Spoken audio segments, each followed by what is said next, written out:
নমস্কাৰ বন্ধুসকল, প্ৰতিম প্ৰিয়মৰ অন্য এটা ভিডিঅ'লৈ আপোনালোক সকলোকে পুনৰবাৰ স্বাগতম জনাইছোঁ। আৰু আজি মই গৈ আছোঁ আধাৰ জাতীয় বিদ্যালয়ৰ প্ৰতিভা সম্পন্ন তথা মষ্ট টেলেণ্টেড এজাক শিশু আৰু যুৱকৰ মাজলৈ। আৰু তেওঁলোকে আজি পৰিৱেশন কৰিব এখন খুব ধুনীয়া নাটক ৰুক্মিণী শৰণ। আৰু মই আপোনাক প্ৰথমতে কওঁ, নাটকখন যথেষ্ট ব্যতিক্ৰম হ'ব। খুব কম সময়ত তেওঁলোকে নাটকখন সাজু কৰি উলিয়াইছে আৰু নাটকখনৰ সাজ সজ্জাৰ পৰা প্ৰথমৰ পৰা শেষলৈকে সম্পূৰ্ণবিলাক মোৰ ভিডিঅ'টো দেখুৱাম। তো স্কিপ নকৰাকৈ মোৰ ভিডিঅ'টো শেষলৈকে চাই থাকক। আহক ভিডিঅ'টো আৰম্ভ কৰোঁ। তো ফাইনেলি আহি পাই গ'লোঁ সেই আধাৰ জাতীয় বিদ্যালয়ৰ প্ৰাংগণ। এইখনেই ৰংগমঞ্চ আৰু ইয়াতে আজি নাট হ'ব ৰুক্মিণী শৰণ। কিন্তু তাৰ প্ৰাক মুহূৰ্ততে বিভিন্ন ধৰণৰ বাৰে ৰসনীয়া সাংস্কৃতিক অনুষ্ঠান হৈ আছে, ইয়াৰ নৃত্য হৈ আছে আৰু বহুত কিবা কিবি হৈ আছে। সকলোবিলাক অলপ অলপ দেখুৱাম।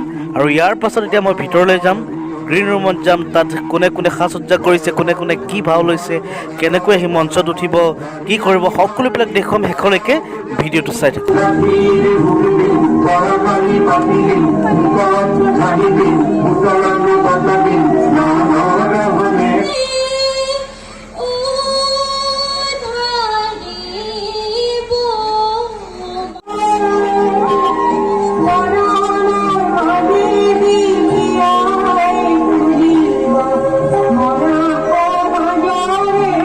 আৰু এয়া NKTVয়ে শিল্পীসকলক ইণ্টাৰভিউ লৈ আছে।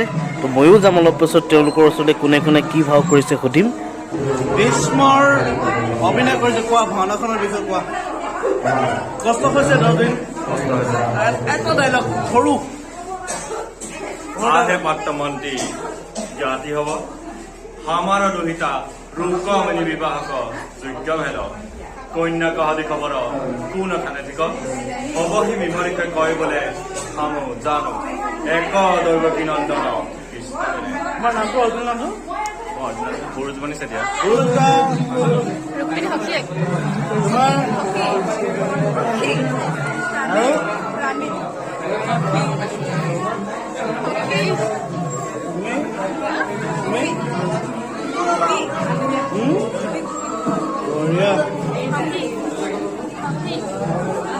ভাওনাখন ব্যতিক্ৰম এইটো কাৰণে আমি ব্যতিক্ৰম বুলি ক'ম, কাৰণ ইয়াৰ যিখিনি আমাৰ নাইকী মন্ত্ৰীসকল আছে আমাৰ স্কুলত, কাৰণ তাহাঁতিৰ বয়সত বহুত সৰু আৰু অংকীয়া নাট কৰিব পৰাকৈ মানে তাহাঁতৰ যিটো বয়স সেইটোতকৈ তাহাঁতি অংকীয়া নাট এখন আজি প্ৰদৰ্শন কৰিবলৈ সক্ষম হ'ব। সেইটো কাৰণে ভাওনাখন এটা মানে ব্যতিক্ৰম। আৰু এয়া ভাওনা শুভাৰম্ভ হৈছে। নাটভাগ মঞ্চলৈ আগবঢ়াই আনিছে গায়ন বায়নেৰে। আৰু গায়ন বায়নত আপোনালোকে দেখিছে সৰু সৰু ল'ৰা ছোৱালীৰ হাতে হাতে খোল তাল, আৰু তেওঁলোকে সভক্তিৰে নাটভাগ মঞ্চলৈ আগবঢ়াই আনিছে।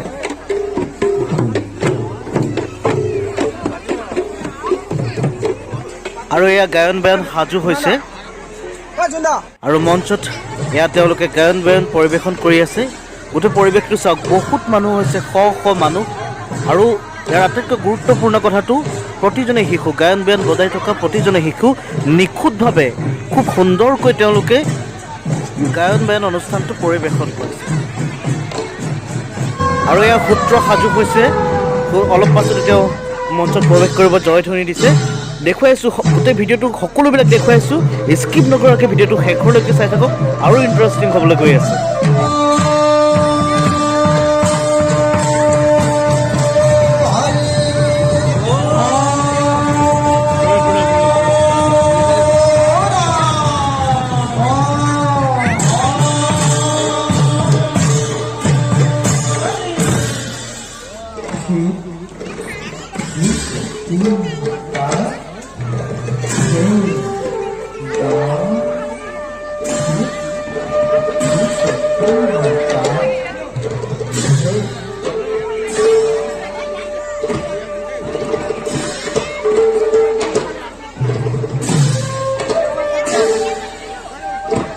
আৰু এইজন হৈছে তলৈক্য নাথ, অসমৰ ইমূৰৰ পৰা সিমূৰলৈ সকলোৱে চিনি পোৱা অসমীয়া সংস্কৃতিৰ আঁত ধৰি অহা এজন বিশিষ্ট সাংস্কৃতিক কৰ্মী।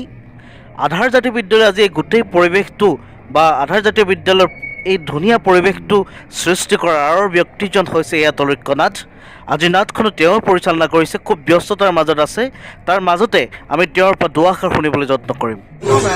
খুব এটা ভাল এটা অনুষ্ঠান হৈ আছে এই মুহূৰ্তত, আৰু মই আপোনালোকে দেখিছে মই এতিয়া এই মুহূৰ্তত সাজু হৈ আছোঁ নাটকৰ কাৰণে। নাটকৰ মই দুবাৰৰ কাৰণে সাজু হৈ আছোঁ। মোৰ মতে পাক মাৰিছে বিমানে, অলপ ব্যতিক্ৰম মানে এইখন আচলতে কি হ'ল, আমাৰ ইয়াতে আগতে আমি একেৰাহে কৰি আছিলোঁ অংকীয়া নাটে।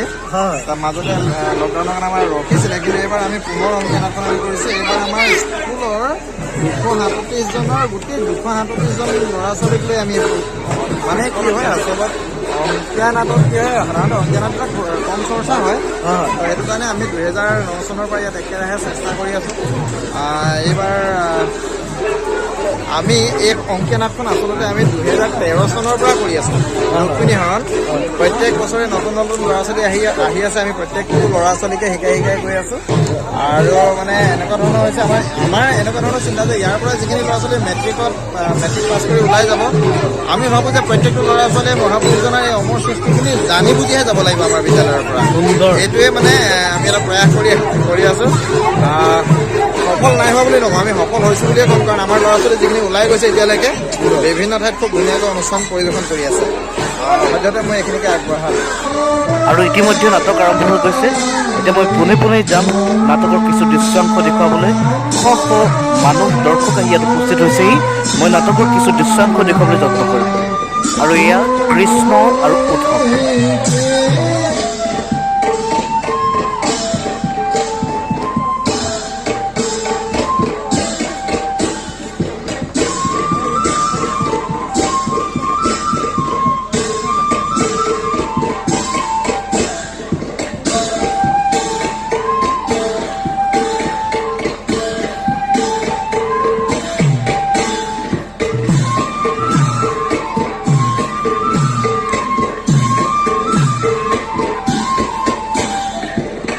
ভৈৰৱ ফুকন নাটকৰ জগতত চিনি পোৱা এজন বিশিষ্ট ব্যক্তি, কিবা এটা অকণমান কেনেকুৱা অনুভৱ? খুব ভাল লাগিছে। আধাৰ জাতীয় বিদ্যালয়ে এই পদক্ষেপটো আজি কিছু বছৰ আগৰ পৰা লৈ আছে। মাজতে লকডাউন হোৱাৰ কাৰণে স্থগিত ৰখা হৈছিলে। তাৰপাছত এইবাৰ আকৌ পুনৰবাৰ আৰম্ভণি কৰা হৈছে। বিশেষকৈ এই বিদ্যালয়ৰ ছাত্ৰ ছাত্ৰীসকলে, কণ শিশুসকলে, ছাত্ৰ ছাত্ৰীসকলে পৰিৱেশন কৰিবলৈ লৈছে আজি ৰুক্মিণী হৰণ নাটকখন। তাৰ আগত অংকীয়া শৈলী, বিভিন্ন ধৰণৰ অংকীয়া মানে শৈলীৰ নৃত্য পৰা বাদ্য ইত্যাদি গোটেইখিনি ইতিমধ্যে তেওঁলোকে পৰিৱেশন কৰিছে।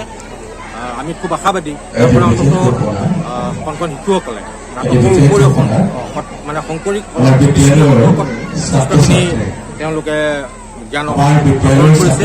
মই ভাবোঁ উঠি অহা প্ৰজন্মৰ বাবে ই খুবেই প্ৰয়োজন, আৰু অনাগত দিনত তেওঁলোকৰ এটা সুন্দৰ ভৱিষ্যত হওক তাকে কামনা কৰিছোঁ।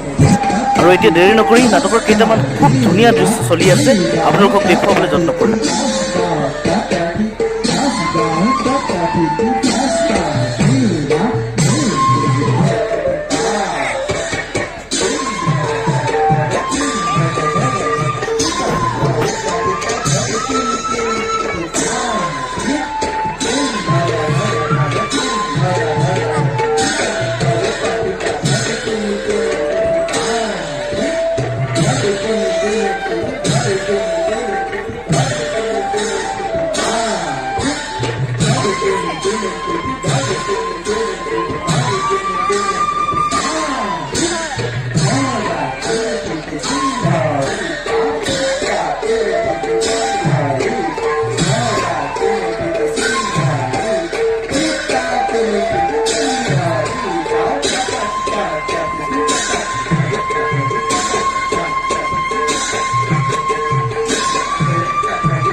হঠাতে আমাৰ মাজত লগ পালোঁ মৰুভূমি শুকান বালি জনপ্ৰিয় গীতটোৰ নায়ক ৰূপম লাচিত। আমি তেওঁৰ পৰা দুআষাৰ জানিম। নমস্কাৰ।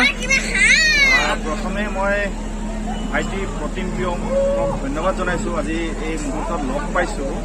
আৰু মই যিহেতু এই অঞ্চলৰ বাসিন্দা, এই ওচৰতে মোৰ মানে যিহেতু মই ইয়ালৈ আহি খুব আনন্দিত হৈছোঁ।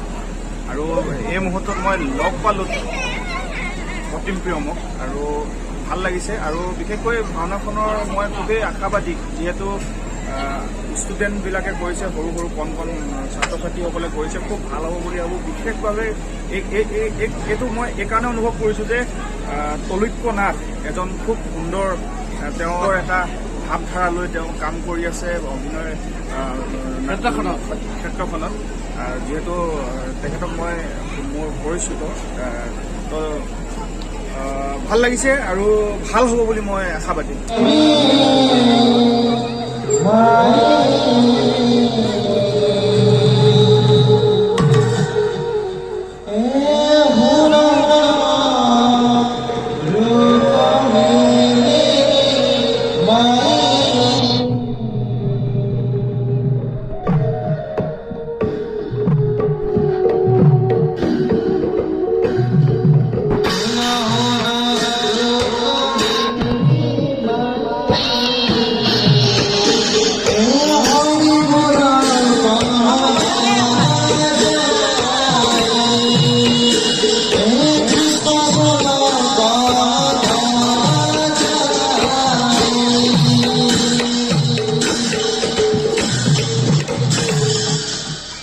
আৰু আজিৰ ভিডিঅ'টো ইয়াতে সামৰিব লাগিব। খুব সোনকালে লগ পাম এটা নতুন ভিডিঅ'ৰ সৈতে। প্ৰতিম প্ৰিয়ম আমাৰ চেনেলটো চাই থাকিব আৰু চেনেলটো ছাবস্ক্ৰাইব কৰি দিবলৈ নাপাহৰিব। ধন্যবাদ।